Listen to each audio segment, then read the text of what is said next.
é um mês dedicado à saúde e prevenção no homem. Então a gente resolveu falar de temas que assim, relacionados à saúde da mulher que está envelhecendo, essa mulher que tem a menopausa como um marco, né, do envelhecimento. Algumas entendem por um lado positivo, como mais experiência, como está começando uma nova fase da vida. Outras entendem como por um lado mais negativo, de que a velhice chegou, de que...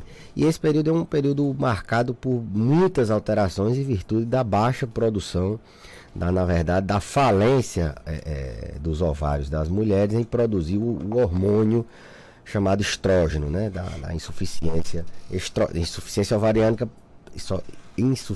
ovariana, levando a uma pouca produção do estrógeno, que é um hormônio relacionado a diversos órgãos, assim vamos dizer, diversos sistemas, desde a questão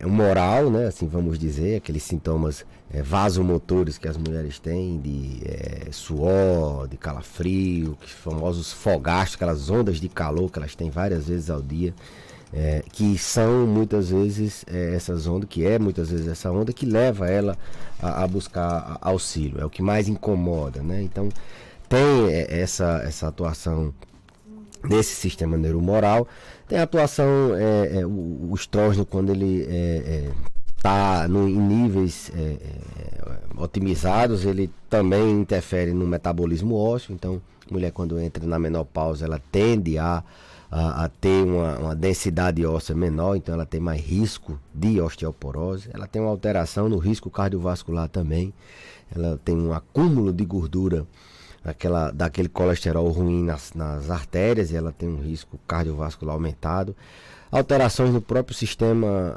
urogenital, ressecamento da vagina, perda de libido, então dor ao ter relação. Então são muitos os órgãos que têm interferência na produção pela produção do estrógeno, sem falar na questão psíquica, né, que elas ficam muito irritadas, elas ficam com uma labilidade emocional maior, mais tristes, mais sem energia, com dores. Então o estrógeno, quando ele começa a diminuir seus níveis, a mulher começa a ter sintomas que a gente chama de uma síndrome climatérica. São um conjunto de sinais e sintomas que a mulher pode ser mais suscetível ou não quando atravessa esse período de declínio da produção do estrógeno, parada da menstruação, e a nomenclatura disso é menopausa. Agora, o que é que pode acontecer se não fizer essa reposição hormonal? A mulher pode ter prejuízo na sua saúde? Bom, então como o hormônio ele baixa, então, e a causa desses sintomas está relacionada a níveis de hormônios femininos baixos, o tratamento seria com reposição hormonal. Entretanto, essa reposição hormonal, Marcos, ela não é isenta de contraindicações, ela não é feita para todo mundo, ela tem, na verdade, muito mais benefícios.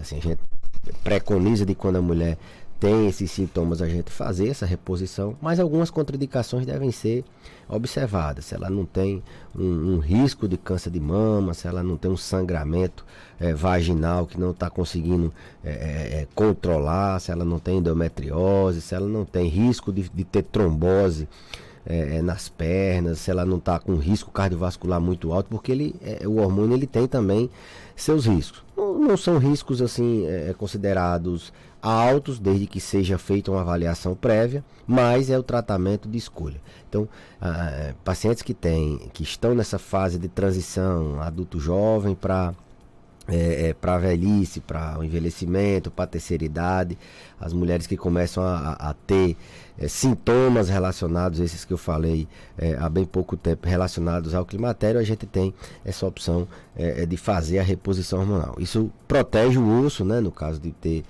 indicação. A gente falou que causa osteoporose, então reposição hormonal ela tem uma eficácia nesse aspecto de preservar a massa óssea, para quando chegar na velhice o paciente não ter risco de fratura, de osteoporose. Tem essa questão sintomática mesmo, dela melhorar dessas ondas de calor, dela melhorar desse humor, dessa questão de irritabilidade, de perda de sono, de fraqueza, de apatia. Tem a questão da relação sexual, elas perdem libido e às vezes o marido pode até entender que ela está, não entender bem esse período que ela está sem estrógeno, então melhora também a qualidade de vida, melhora a qualidade conjugal. Então os riscos de a gente não fazer a terapia estão mais relacionados a esses que o estrógeno pode atuar. Mas como eu disse, não é todo mundo que tem que fazer reposição hormonal. Até porque, Marcos, a gente tem essa ideia de que a gente tem que se adaptar a uma nova fase da vida. Não sofrendo, não com sintomas, não com risco de quebrar osso, de ter infarto. Não, a gente vai se adaptando a uma nova fase da vida que é a terceira idade. Que não é sinônimo de doença, a gente tem reforçado aqui. Que velhice não é doença, se tivesse tinha remédio. É uma adaptação. Então a gente tenta deixar essa coisa mais fisiológica possível, mais natural possível. Não é para todas elas que a gente faz a reposição. E quem fez e quem não fez, isso não vai fazer muita diferença lá na frente. Se o paciente, eu fiz, na minha época não existia essa coisa, eu tenho muito paciente idosa que reclama, não fiz reposição, tal. Então, não necessariamente fazer ou não fazer vai dar problemas futuros, vai ter riscos no futuro. O que tem risco é ter uma menopausa precoce, cirúrgica que não repôs, possa ser que tenha algum problema. Teve muitos sintomas durante a menopausa nessa transição e não fez, e isso pode trazer repercussões lá na frente.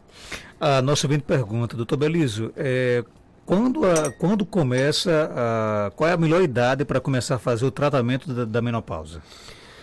Bom, Marcos, como assim, eu disse anteriormente, não necessariamente tem que se fazer, certo? A mulher tem que se observar essas alterações nesses órgãos que eu falei, no humor, na própria ímpeto, eu não diria ímpeto, mas no libido, na vagina, no ressecamento, tem dor, então essas ondas de calor é o que elas mais observam. Então não existe idade, a idade melhor é aquela que começa os sintomas, né?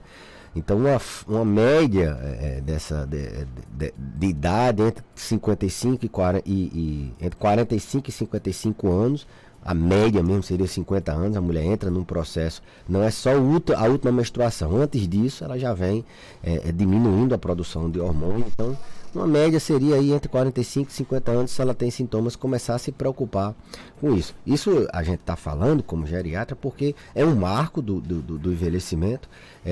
A gente tem muita paciente, cuidadora de paciente idoso, que sofre muito com o climatério. E elas precisam, eu sempre prego aqui, que o cuidador do idoso ele tem que se cuidar, tem que ter a mesma saúde que tinha antes para poder cuidar bem. Então a gente tem essa ideia de cuidar do idoso, a gente tem muito essa questão da mulher, vou planejar meu envelhecimento. Um dos marcos do envelhecimento é essa perda da menopausa. Então 45, 50, 55 anos, se for necessário, é essa faixa etária que se começa. Nas fases mais, eu diria, de mais idade, essa necessidade ela não é mais, o paciente já está adaptado, a não ser que ela tenha uma doença que requer tratamento. Por exemplo, às vezes as pacientes estão tendo infecção urinária de repetição ou tendo incontinência urinária, e a gente faz um estrógeno tópico, faz um creme tópico para melhorar para diminuir o risco dela ficar fazendo infecção de repetição, para melhorar essa continência dela. Então às vezes a gente faz pontualmente uma reposição por pouco tempo em fases mais avançadas, mas nessa fase de transição menopausal, a reposição hormonal ela dura em média 5 anos, né? Quanto menos tempo, quanto menor dose, melhor. Então nesse período aí entre 45 e 55 anos. A nossa ouvinte pergunta aqui no Facebook, doutor Belísio, estou com 55 anos e não estou dormindo bem, né? Que devo fazer para melhorar? E desde os 52 que não menstruo. Bom, é um dos sintomas típicos assim da menopausa, essa alteração do sono, né? Então, Seria com reposição hormonal? Não, não seria com reposição hormonal que a gente inicialmente trataria essa paciente. Nem tudo. O que a gente mais repõe, faz a reposição hormonal, é quando o paciente tem um conjunto de sinais e sintomas que atrapalham muito a vida dela. Não estou dizendo que não atrapalha o sono, não. Mas estão mais relacionadas a sintomas vasomotores, os sintomas osteomusculares, muita dor, muita fadiga, muita onda de calor. O sono, a gente, antes de pensar em repor o hormônio, a gente tem outras medidas. A gente tem que avaliar um contexto geral de higiene do sono, colocar esse paciente numa rotina de quando for dormir ter um ambiente que proporciona uma boa noite de sono, isso é a medida inicial. Buscar outras causas de insônia, como transtornos neuropsiquiátricos, ansiedade, depressão. Então a gente teria que também aumentam muito a incidência nesse período de menopausa, e a gente não trata isso também com reposição hormonal, a gente trata com tratamento convencional para depressão. Alguns antidepressivos, logicamente, são mais utilizados nessa fase, mas buscar fazer uma higiene do sono, buscar causas, tratar as causas, e se assim ainda continuar, a gente pode até indicar um indutor do sono, algum medicamento que possa facilitar a noite de sono. Acompanhado a isso, atividade física, Marcos, e tentar mudar hábitos que são maléficos ao sono, que estão inseridos na questão da higiene do sono, mas alguns que estão muito mais atuais. Você veja que ontem o Facebook, o Instagram e o WhatsApp saiu do ar e muita gente perdeu o sono, colocando em dia o que estava atrasado. Então a tecnologia ela veio para ajudar a gente, não para prejudicar. Então comportamentos, mau hábito de dormir, principalmente com essa questão do celular, facilita muito. Não sei se é o caso dela, mas tente organizar. No Google, se você colocar higiene do sono, ele vai ensinar como é que a gente já falou várias vezes aqui. Um ambiente tranquilo e tal, muitas outras orientações. Busque se observar se não tem algum transtorno de ansiedade, depressão que possa estar atrapalhando seu sono.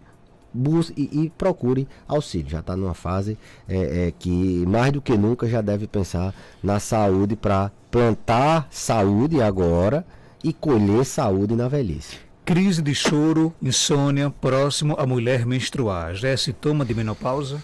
Dependendo da idade, sim, né? Menopausa a gente falou que é uma idade, é um marco do começo do envelhecimento, é um marco dessa transição de adulto para terceira idade. Então, dependendo da idade, sim, pode ser. Pode ser sintomas climatéricos, esses que eu falei, podem estar associados com a baixa de estrógeno. Agora, se for numa paciente mais jovem, não. Aí deve ser uma dismenorreia, algum transtorno que existe muito relacionado a essa questão da menopausa, não, da menstruação, né? Então, aí seria mais uma questão ginecológica. Tenho 45 anos, sinto que estou entrando na menopausa. Uso preservativo, mas tenho muito medo de engravidar. Queria saber do Dr. Belísio se ainda é aconselhável colocar um DIU. Boa pergunta, viu? Nessa fase é muito difícil a mulher engravidar, mas enquanto existir óvulo, enquanto existir folículo ovariano, enquanto existir ovário produzindo, existe o risco de engravidar. Não é a idade mais aconselhável. Mas se for uma questão, porque assim, mais cedo ou mais tarde ela vai entrar em falência e não vai ter mais óvulo para poder o espermatozoide fecundar. Então, não seria uma idade adequada. Mas cada caso é um caso. Tem mulher que entra na menopausa bem mais tardiamente, com 55 anos, com 50 anos. Tem mulher que entra mais precocemente. 45 é a idade que ela está começando então, seria bom ela avaliar com a ginecologia essa questão de colocar o DIU ou não. Muito individual. Tem mais perguntas? Bom dia. Bom dia, Marcos Danta. Eu gostaria de perguntar ao doutor Belísio a diferença da cetralina para o estalopram. Por quê? Porque a cetralina dá um efeito muito forte. A pessoa que toma, tem uma pessoa da minha família que tomou cetralina, só que em vez dela melhorar, ela ficou pior. Ela ficou dando tremor, pesadelo. Quando ela pensou, ela já estava quase uma depressão. Agoniada, se tremendo todinho. Eu queria saber a diferença. E ele, doutor Belísio? A diferença é muito específica, muito técnica, que assim não recomendo os pacientes entrarem nessa seara não. Primeiro que é muito individual. Tem paciente que toma sertralina e tem paciente que toma sertralina do mesmo jeito, na mesma dose, um se dá e outro não se dá. Eu estou exemplificando a sertralina, mas serve para qualquer outro antidepressivo. Então a resposta individual, isso inclusive é muito estudado hoje. Então a resposta individual ela difere de paciente para paciente. Em cada indivíduo ele responde de uma maneira diferente. A resposta, assim, em termos de molécula, por isso que eu digo que não é bom se aprofundar nesse tema, porque é muito técnico e alguma palavra que eu possa dizer ou que você possa ler sobre pode induzir a pessoa a parar o tratamento, se automedicar com a outra molécula. Mas, teoricamente, são duas moléculas da mesma classe, que têm as mesmas finalidades, funcionam da mesma forma. A diferença entre elas são moleculares. Uma tem algumas capacidades que outras não têm, mas assim, a decisão de tomar de é muito da história do paciente, se ele tem alguns sintomas ou não. Então, a mensagem que pode ficar aqui é que essa paciente que teve sintoma adverso com a medicação, seja com a sertralina, com esse citalopram, com qualquer outra medicação, ela volte ao médico e tente rever. Possa ser a molécula, possa ser às vezes a forma como o tumor. Se você não começa numa dose baixa, você pode ter sim efeito adverso. Todo medicamento, eu diria assim, controlado no início dos sintomas, até os nossos receptores se adaptarem com os neurotransmissores, a gente pode ter sim alguma reação no início leve, foi muito, mas a sertralina, eu não queria dizer a diferença. A gente sabe muito bem a diferença técnica de molecular, o que é que uma dá mais ou o que é que outra dá menos, mas eu posso induzir os pacientes sei lá, a pararem ou querer trocarem, e são medicamentos de controle especial, por isso que a gente tem esse cuidado. Ok, tem mais perguntas? Bom dia. Bom dia, Marcos Dante, doutor Belício. Doutor Belício, queria saber o que fazer assim, com a fraqueza, a falta de ânimo na menopausa.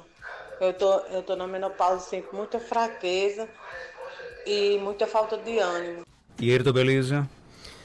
Fadiga, fraqueza, falta de coragem, falta de disposição são sintomas comuns quem é acometido, quem tem essa sensibilidade na menopausa. Tenho muita paciente que cuida dos meus idosos que, doutor, não estão mais conseguindo levantar a mamãe para ir no banheiro, não tenho mais coragem de colocar uma roupa e caminhar, e minha saúde está debilitada. E isso é um sintoma, sim, da menopausa. É muito comum essa fadiga, essa falta de energia, que está relacionada, Marcos, muitas vezes, né? Ela está relacionada com o mesmo mecanismo que causa os fogachos, os mecanismos vasomotores. Isso se trata, na maioria das vezes, com medicamentos antidepressivos, esses sintomas de fadiga, astenia, ou associados ao próprio hormônio, à reposição hormonal. Então, é comum sim na menopausa. O que se faz? Buscar auxílio. Isso é um sintoma que requer tratamento. Isso interfere na capacidade do paciente, mas que ele acha que vai conseguir vencer, que vai tomar uma vitamina e vai ficar bom. Não existe isso. É em virtude do processo de menopausa, da pouca quantidade de hormônio, de estrógeno, e requer tratamento individualizado. Alguns com mais, outros com menos, alguns só com um tipo de tratamento, outros com tratamentos associados, e então recomendo a paciente a não forçar e buscar, não forçar a natureza, assim vamos dizer, e buscar auxílio. Isso traz outras consequências. Falta de ânimo, o paciente não caminha, o paciente não faz atividade física, falta de ânimo, ele perde o trabalho, muita gente ainda tem uma vida economicamente ativa, falta de ânimo faz ela desandar na dieta, comer mal, comendo mal, ela dorme mal, o humor fica ruim, ela pode aumentar peso, pode ter distúrbios no trato gastrointestinal, constipar ou ter diarreia. Então é uma cascata de perdas que a fadiga, existe sim uma doença chamada síndrome de fadiga crônica, mas a fadiga, a falta de energia, a anedonia pode estar relacionada com um mecanismo de pouca quantidade de hormônio feminino na mulher. Doutor Belísio, sobre as consequências de pessoas idosas com o intestino preso, o que fazer? Caminhar, alimentação adequada, e aí? Intestino preso é um dos sintomas bem comuns nos idosos. A gente, quando envelhece, não envelhece, como eu sempre digo, só o cabelo, não envelhece só a unha, não envelhece só a pele, não. A gente envelhece tudo: coração, intestino, rim, cérebro, todos os órgãos ele entra num processo até o momento inexorável, um processo que ele não tem como voltar. Você tem como modificar como é que vai ser, se vai ser mais lento, vai ser mais sofrido ou não. Então, o intestino também envelhece. Ele tende a lentificar o seu peristaltismo, o seu movimento de colocar as fezes, assim vamos dizer, de evacuar, ele tende a ficar mais lento, menos intenso, a força propulsora ela diminui porque as fibras musculares do intestino elas são alteradas, há não diria uma destruição, mas um envelhecimento da inervação do intestino. Então há uma tendência natural pelo envelhecimento ao intestino andar mais lento. Um outro fator que contribui é a questão da hidratação. O paciente idoso ele tem uma tendência a não ter sede, então ele bebe pouca água e a gente defeca. Uma das formas da gente defecar bem é ingerindo uma boa quantidade de água. O intestino ele fica ressecado quando a gente não tem uma ingestão adequada de líquidos, né? A alimentação do idoso ela é pobre em fibras. Estatisticamente, isso já foi a literatura já demonstrou que os idosos tendem a ingerir menos fibras. E ele ingerindo menos fibra, ele é mais um fator que pode piorar, lentificar mais ainda o intestino e dar constipação. Somado a tudo isso, muitos têm dificuldade na mobilidade. Eles não andam, o intestino ele anda proporcionalmente ao que a gente se movimenta. O paciente acamado, ele tem um intestino mais lento. O paciente normal que anda, ele tem um intestino mais favorável. Então, isso pode trazer repercussões desde um caso mais grave de ressecar tanto que precisa abrir o intestino, fazer uma cirurgia e tirar aquelas fezes petrificadas, aquelas fezes muito ressecadas, então é um mais grave, até o paciente ter infecção ali, aquela constipação pode translocar a bactéria, o paciente tem uma infecção intestinal, pode dar muitos sintomas na demência. O paciente que tem um Alzheimer, tem uma demência por corpúsculo leve, qualquer demência, ele não sabe explicar o que ele está sentindo, simplesmente ele se agita, ele é levado ao pronto-socorro, é medicado com um antipsicótico, aumenta a dose do sedativo e na verdade o que ele tem é uma constipação. Então é uma complicação, a dificuldade de você achar o diagnóstico nesse paciente com demência, o risco de necessitar de uma cirurgia, além do incômodo que é um intestino que funciona mal em qualquer pessoa. A sensação de dor, de distensão, desconforto, a sensação de dor ao defecar, com fezes ressecadas, riscos de sangramento. Então podem ser consequências bem catastróficas. O intestino ele tem que andar de maneira bem regular. Então, para evitar isso, fazer aquilo que eu disse o contrário daquilo que eu disse é mobilizar o paciente, dar muito líquido, acrescentar fibras na alimentação dele, criar um horário, se possível, regular. Esses pacientes mais acamados, a gente até recomenda às vezes ficar lavando, fazendo lavagem a cada 2, 3 dias, aqueles que são acamados e têm muita dificuldade para evacuar, né, para defecar. Doutor Belísio, obrigado por sua participação. Até terça-feira, se Deus quiser. Eu que agradeço, Marcos, e até a próxima terça-feira, se Deus quiser. 8h11.